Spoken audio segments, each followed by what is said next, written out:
Bismillahirrahmanirrahim. Assalamualaikum warahmatullahi wabarakatuh. Alhamdulillahirabbil alamin wassalatu wassalamu ala Rasulillah wa ala alihi washabbihi ajma'in. Amma ba'du. Alhamdulillah, selamat pagi anak-anak sekalian. Hari ini bersama Pak Uhar ya, kita akan melanjutkan pembelajaran tematik tema 5E, yaitu ekosistem. Di sub 2, pembelajaran 1 dan 2 tentang hubungan antar makhluk hidup dalam ekosistem. Nah, sebelum kita masuk dalam pembelajaran, mari sama-sama kita berdoa terlebih dahulu ya, agar pembelajaran hari ini bisa sama-sama kita pahami dan mengerti dan menjadi ilmu yang bermanfaat. Berdoa masing-masing dimulai. Ya, selesai. Alhamdulillah. Baik, kita sama-sama mulai ya pembelajaran tematik pagi hari ini. Bismillah. Pembelajaran 1 ya. Di sini anak-anak bisa melihat ada yang namanya gambar hewan, ini hewan zebra dan singa ya. Di mana makhluk hidup di dalam ekosistem memiliki keterkaitan ya. Ada hubungan antara makhluk hidup yang satu dan makhluk hidup yang lain. Misalnya dalam rantai makanan ya. Di sini salah satu contohnya ada singa dan zebra. Nah, coba kita cari informasi tentang rantai makanan dan juga cari informasi tentang berbagai jenis rantai makanan. Nanti akan kita bahas hari ini tentang ekosistem dalam rantai makanan ya.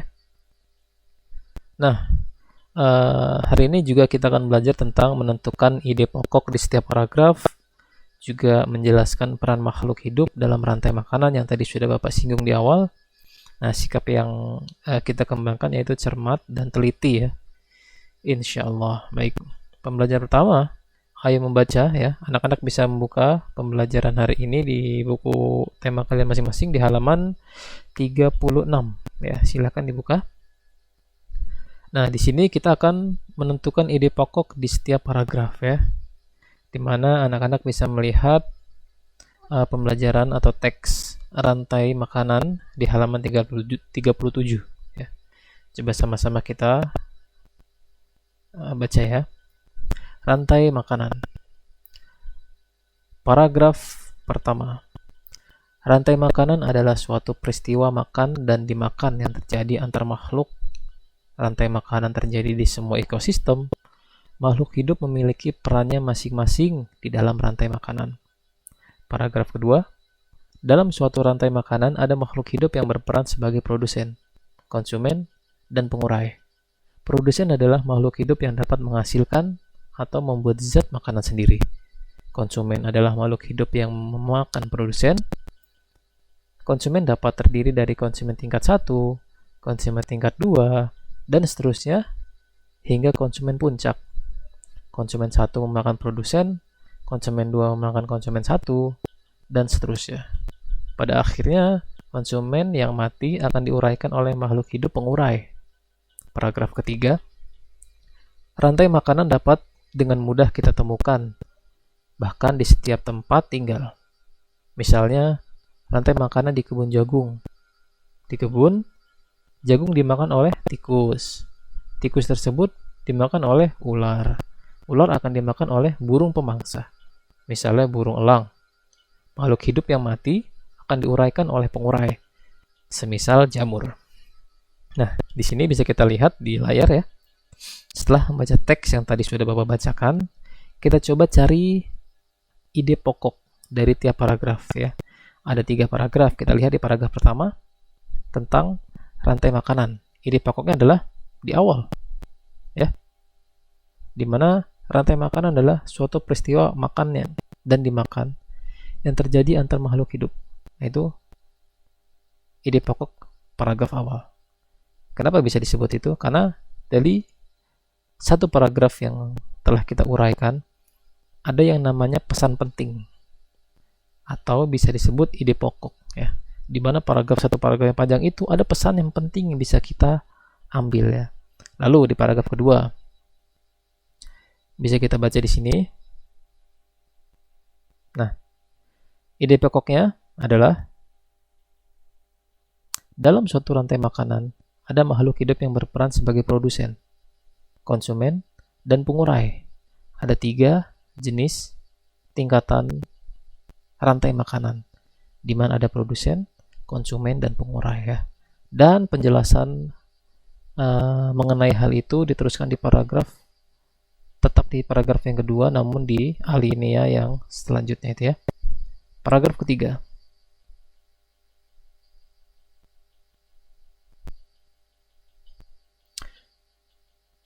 Rantai makanan dapat dengan mudah ditemukan, bahkan jika di sekitar tempat tinggal kita misalnya. Nah, paragraf ide pokoknya bisa kita lihat di contoh dari yang diuraikan di paragraf ketiga, semisal tikus memakan jagung ya, lalu ular memakan tikus, elang memakan ular, dan seterusnya. Itu salah satu ide pokok, atau bisa juga namanya pesan penting, di mana rantai makanan dapat dengan mudah kita temukan ya di sekitar tempat tinggal kita itu ya. Jadi ketika kita membaca tentang paragraf ya, ini contohnya tentang rantai makanan, kita bisa mencari ide pokok dari sebuah teks atau pesan penting yang bisa kita dapatkan dari paragraf yang mungkin panjang gitu ya.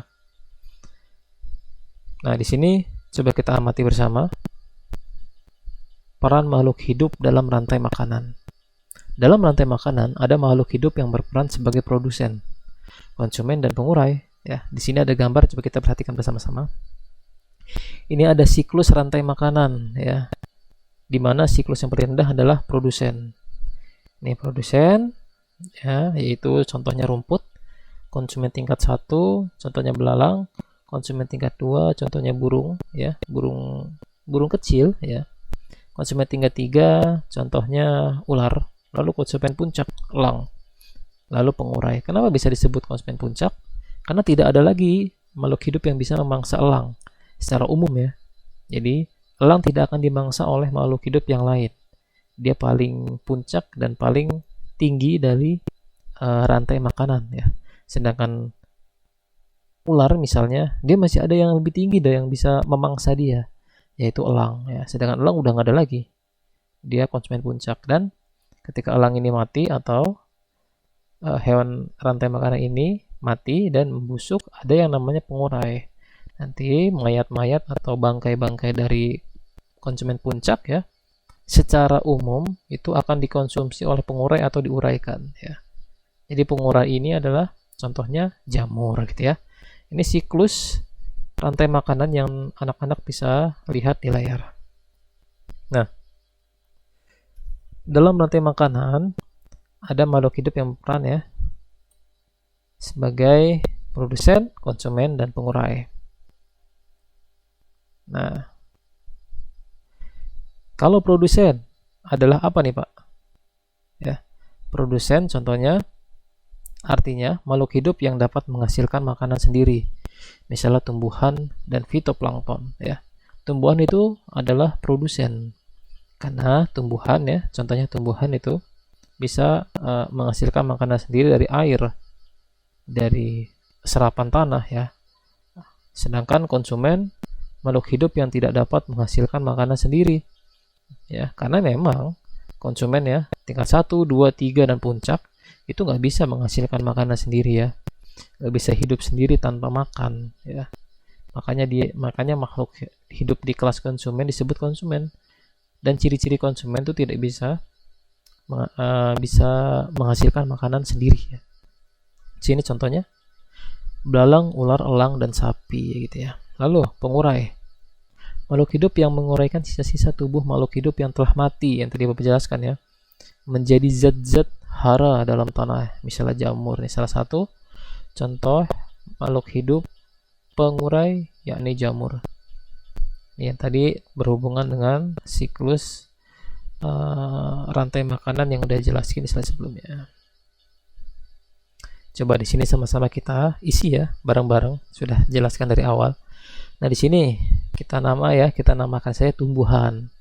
Perannya menghasilkan makanan, bisa ditambahkan lagi lewat air, dan fotosintesis, dan seterusnya. Ya. Sedangkan yang kedua, nama tikus, ya, sesuai gambar, peran adalah konsumen tingkat 1 yang memangsa atau memakan tumbuhan atau produsen. Ya. Tingkat 1 nih.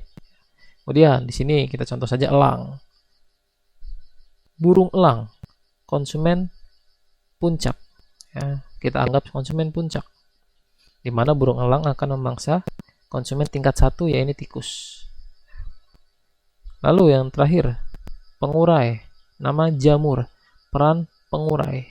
Ya, di mana jamur ini akan menguraikan sisa-sisa bangkai makhluk hidup menjadi zat hara.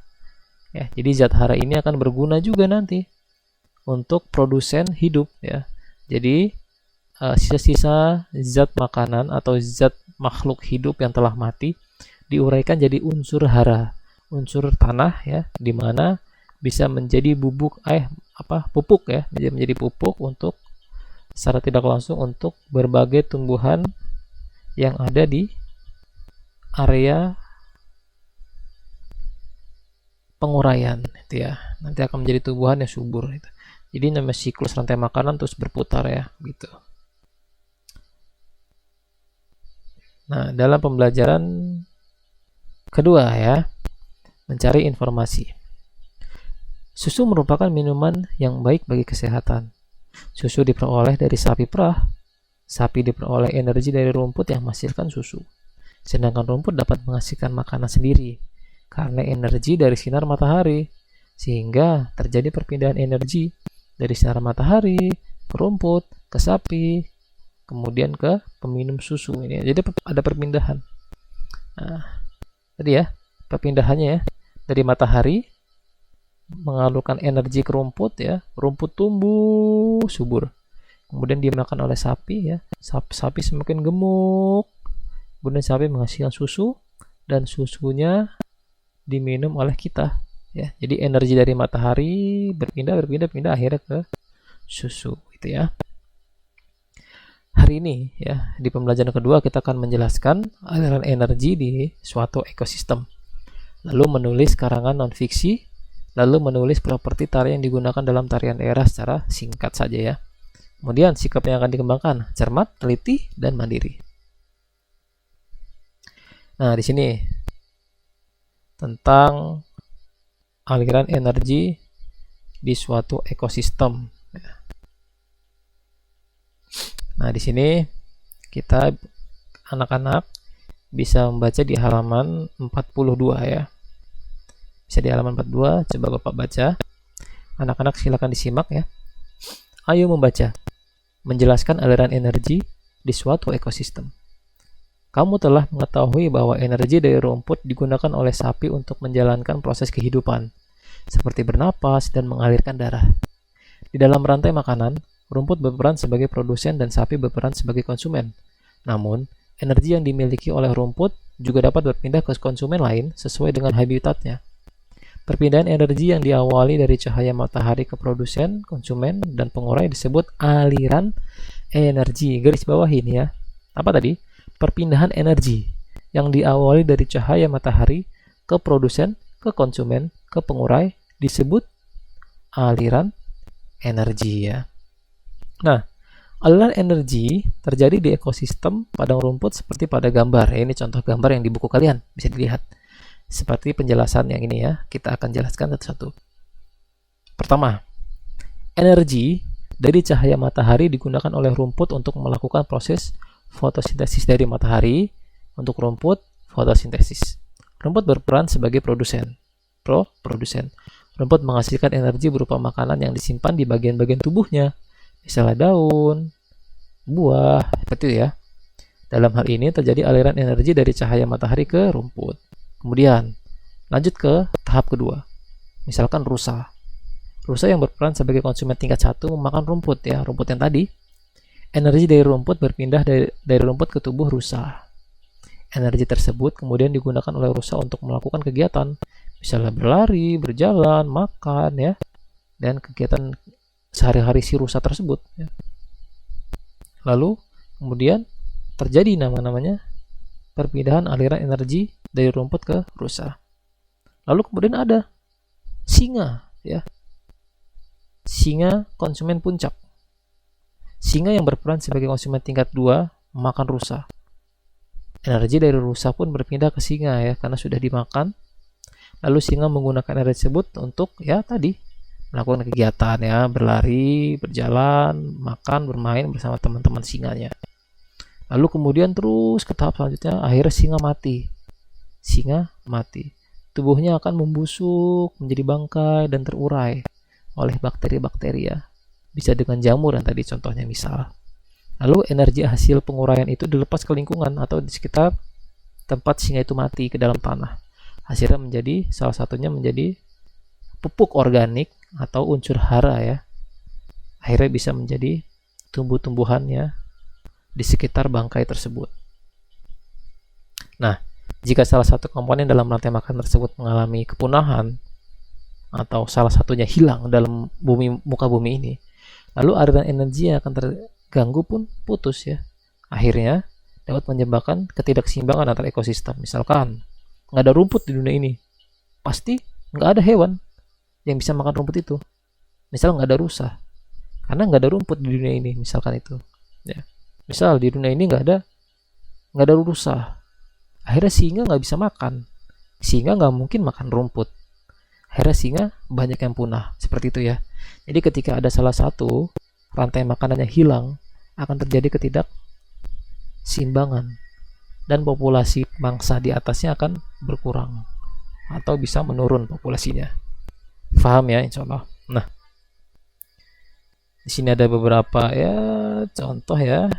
Kalau bisa kita pembelajaran normal mungkin bisa kita pelajari dengan normal, tapi sedang seperti ini. Kita lanjut aja.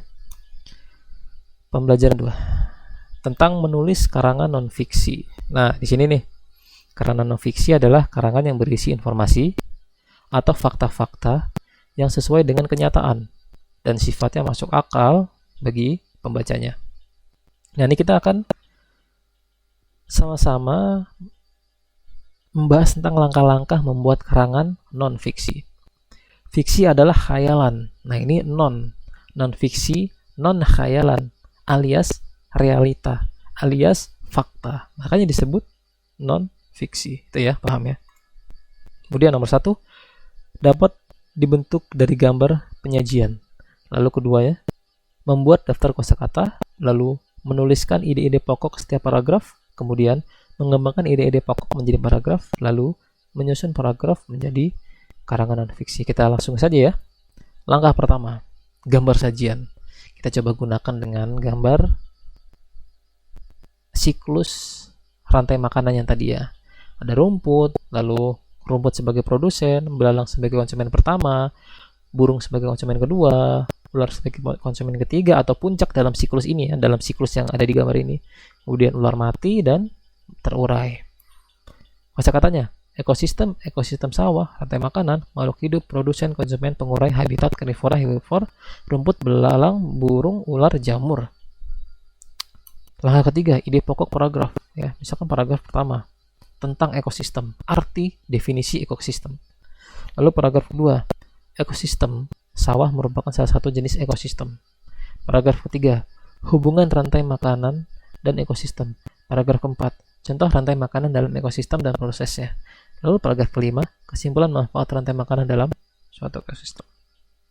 Nah, di sini nih, di langkah ini sebenarnya kita bisa kembangin, di mana contohnya kita baca di paragraf pertama. Ekosistem adalah hubungan timbal balik antara makhluk hidup dan lingkungannya. Salah satu contoh ekosistem adalah ekosistem sawah. Ini salah satu contoh yang tadi, ya, di sini. Paragraf pertama, definisi ekosistem.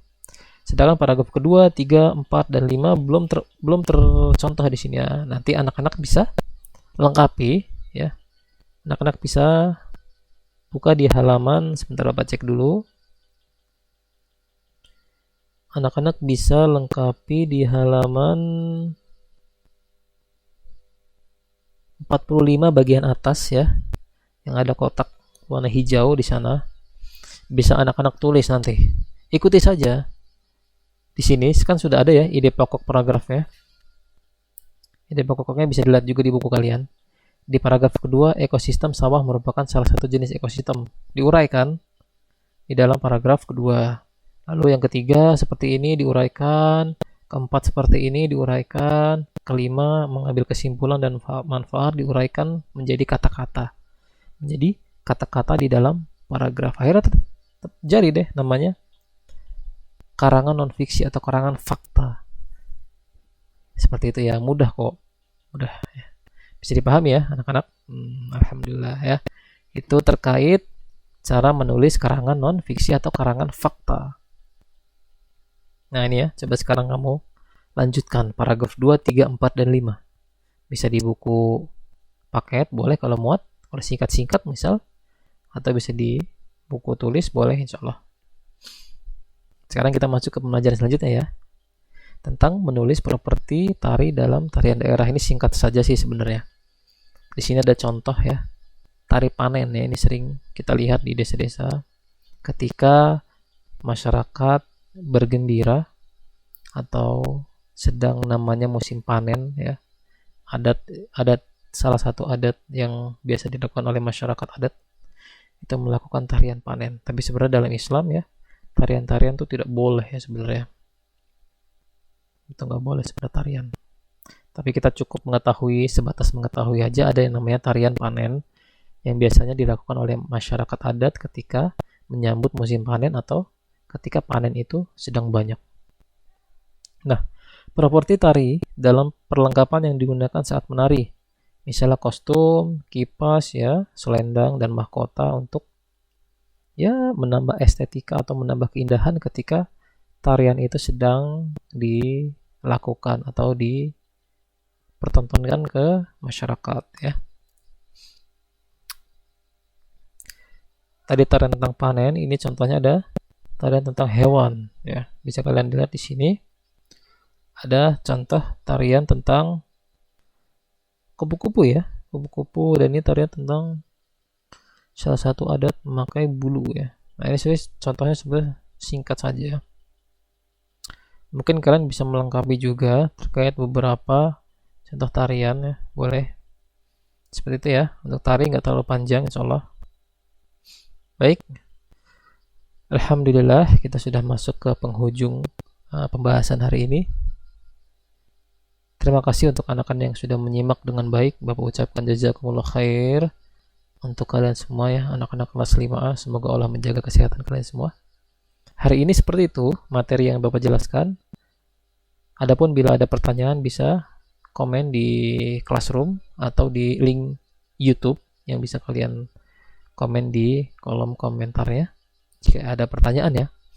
Baik, kita tutup, Bapak tutup ya dengan doa kafaratul majlis. Subhanakallahumma wa bihamdika asyhadu an la ilaha illa anta astaghfiruka wa atubu ilaik. Terima kasih. Sampai jumpa di pembelajaran tematik selanjutnya bersama Pak Uhar ya. Insyaallah untuk selanjutnya bersama bu guru yang lain, tapi ketika ada jadwal Pak Uhar yang mengajar, insyaallah akan Bapak ajarkan sesuai pembelajaran hari itu. Baik, terima kasih. Bapak tutup. Wassalamualaikum warahmatullahi wabarakatuh.